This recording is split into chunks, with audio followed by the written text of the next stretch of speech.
What are the Martello Towers and why were they built?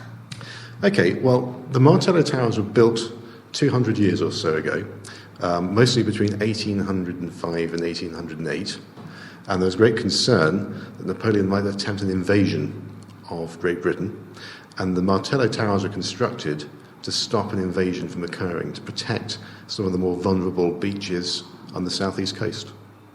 And how many of these towers were there originally? Well, by the time construction finished, the end of the Napoleonic Wars, there were 74 towers along the southeast coast. Now, today, there are far fewer that survive. In fact, less than 30 that survive, so more than 40 have been lost. Why is it that these towers have been lost? Well, they started being lost quite a long time ago. Some of them were lost as a consequence of coastal changes, so the Martello Towers literally falling into the sea. But in other cases, by the middle of the 19th century, their defensive purpose was seen as being redundant, and so there was no longer a military need for the towers. And so they became unused, they fell into disrepair. Some towers were actually used for gunning practice, so they actually used modern guns against them to see how well the new military equipment would fare against something as strong as a Martello Tower, and they did rather well, in actual fact. A few towers were used as Coast Guard stations, and that actually happened here at Dymchurch. But really, it was a question of the need going away, although ironically, a lot of them were put back into service in the Second World War. And why did the need for the towers go? Well, the immediate need disappeared in 1815 with the defeat of Napoleon. Now, the interesting thing is that in the 1850s, there was a concern that relations between France and Great Britain were again reaching a rather tense point, and there was a concern that there might be another French attempt at an invasion. And it was around that point that they actually made some changes to the Martello Towers. They rearmed some of them, they remanned them, changed some of the interiors as well. And then after that, the real big difference is that they were perceived as being vulnerable to modern technology. So as guns got better, then the Martello Towers would not be able to withstand an attack from a French fleet or any other fleet out in the English Channel. So they became old technology and therefore became out of date. Are the Martello Towers related to other military defences in the area, such as the Royal Military Canal? Yes, there's a simple answer to that. They are. The way the towers were designed to work was that they were positioned close enough to each other so that each tower was protected by its neighbour. So they were what was termed mutually supporting. And in this part of the world, the towers were here to protect not just a general coastline, but also key strategic points on the coastline. So the tower at Dymchurch, we're standing at the moment, was actually positioned here to protect a sluice gate, controlling water pouring out of the marsh. Now, as you'll know, the marsh itself was protected by essentially a sea wall, and it's still here today. And if a French force had been able to break that sea wall, then the sea would inundate the marsh completely and would flood large areas of it. So that's why the tower is here. The tower, as I say, worked in concert with others. The Royal Military Canal you mentioned was at the rear of the marsh, and that was there to stop any force which was trying to cross the marsh from getting out of it onto the high land behind. So you're absolutely right. The Military Canal was perceived as being part of this general line of defences of the southeast coast, and that also included some larger forts. There's the Dymchurch Redoubt, just to the east of here. It also included major works and expenditure on places like Dover Castle and the Western Heights as well. So this was very much a military zone in the Napoleonic period. I would like to know more about the structure of this tower. Can you give us a tour? Absolutely, yes, let's do that.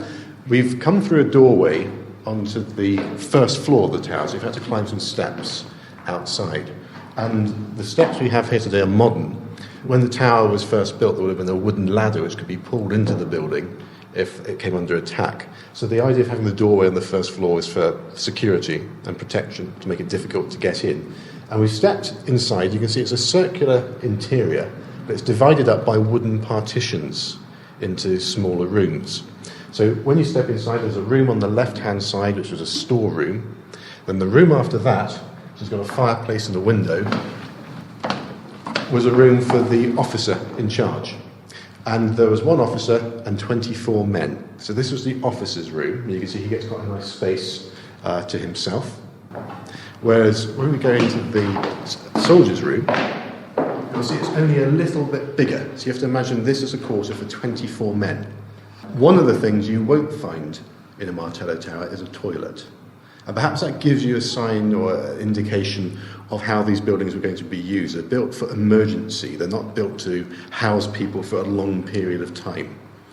In terms of the structure, it's a circular building built using a very hard mortar, and then the outside was covered with a cement render. But one of the key things you see inside is that there's a brick vault inside, covered with plaster, supported by a central column. And the vaulting in here was designed to make it, theoretically at least, to make it what they would call bomb-proof. Beneath our feet is a timber deck, a timber floor. And beneath that, at the ground floor, was an area for storage. So that's where the gunpowder would have been kept. It's where the shot would have been kept. It's where water was stored. It's where basic provisions were kept as well. And then above our heads is a gun platform. And I think we should go up there and have a look at that now.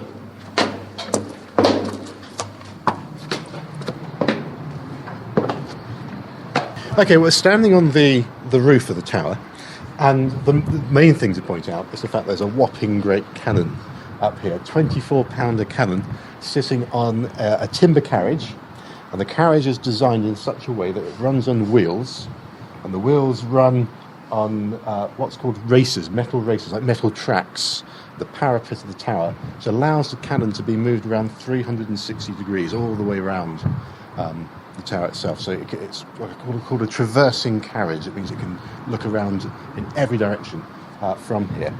Beneath our feet is a nice stone platform to stand on.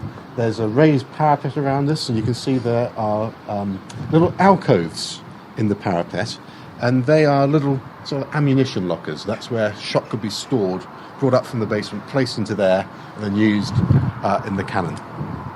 And how many people would it have taken to run the cannon? Okay, there'd be a whole team of people involved in making the effort in being able to fire a gun like this. You might be able to see around you, there are little metal rings inserted into the wall. That's how the traversing carriage was actually moved around. So you'd be roped from the carriage to the rings, and a team of men would be pulling those ropes to move the cannon around. Then you'd have the people actually responsible for firing the gun, or the cannon as well. So you'd have a person whose job would be to aim the cannon, you'd have a person whose job it would be to load the cannon, to clean the cannon out after the fire had been shot as well. So would it have taken all 24 of the men manning the tower? No, it wouldn't have done. The idea was that you would have men up here manning the cannon, but there's also an opportunity for musketry from here as well, for close arms fire, and for people also to be running between the cannon and the basement, because that's where the ammunition was stored in its greatest quantities. You'd have to imagine people running up from the basement to get to the roof to actually fire the cannon if the building saw any action. Was this tower ever involved in an attack?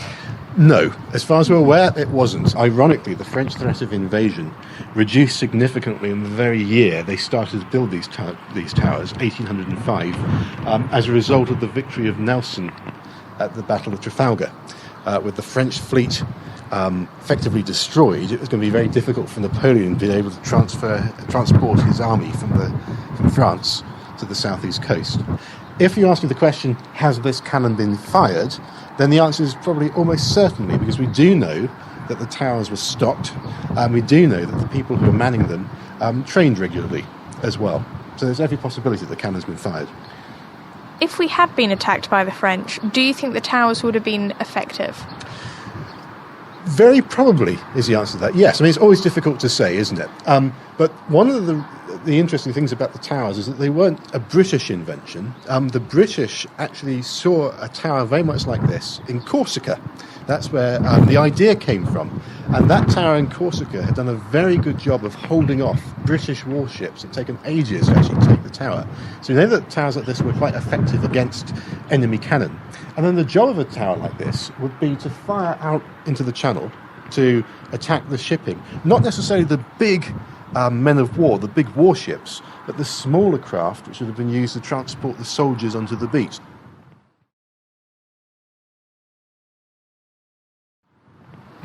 And what makes this particular tower different from other Martello Towers around these days? One of the differences between this and others historically, though, was its location, in as much that a lot of the towers are built in sort of out-of-the-way places, whereas this one was always surrounded by houses. And we know that because when it was the land was purchased by the Treasury, it was already having cottages on either side of it. So the way it sits amongst buildings today is something you would have found even back in the early 19th century. But today the key difference between this tower and the other ones is it's one of the very few to be in anything like its original condition and to present its original appearance. So it's really maintained as an example to show visitors what would have been here 200 years ago.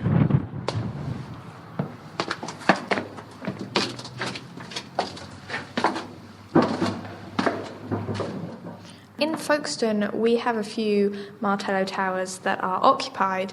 Are they difficult buildings to live in because of the conservation issues? They can be, yeah. I mean, they can present the same sort of physical challenges as you find here. But there's also a whole range of different conservation issues as well. And that is that in order to turn a building like this into a house, you have to make some quite dramatic changes to it. For example, most people who want their house to have a doorway on the ground floor rather than upstairs to get into it. So you have to form a doorway into the ground floor to get there. Most people want their houses to have more than 3 windows. So there might be a question as to whether they can insert extra windows into them. And making changes to a building like this obviously affects its historic significance. It's also very hard to do because of the mortar which was used in constructing the tower. A tower designed to withstand shot from cannon is actually quite difficult to drill into and to make changes to if you want to turn it into a house. And how would those people who are living in the Martello Towers have gone about buying it as a property to live in? Well, after the towers ceased to be used as military properties, some of them were sold off, and they're private properties, so they would have purchased them. And in the past, people have made alterations to convert them into houses. Now, at the moment, English Heritage's advice is that we don't want to see too many major changes to these buildings in the future because we have fewer and fewer Martello Towers left in their original form. So in the past, people have covered up the gun platforms on top of them. Now, we think those which are left uncovered and exposed in their original form ought to be kept that way. This tower is one that the public can visit. When is it open? Okay, it's open on special days, Heritage Open Days. It's open normally when the Day of Sin festival happens in Dymchurch. But it also can be opened by appointment. So if anybody wants to come and see it, what they should do is visit the English Heritage website, and they'll see a telephone number. It's actually the telephone number for Dover Castle. Ring that number, and they can arrange for the tower to be opened for them to come and visit.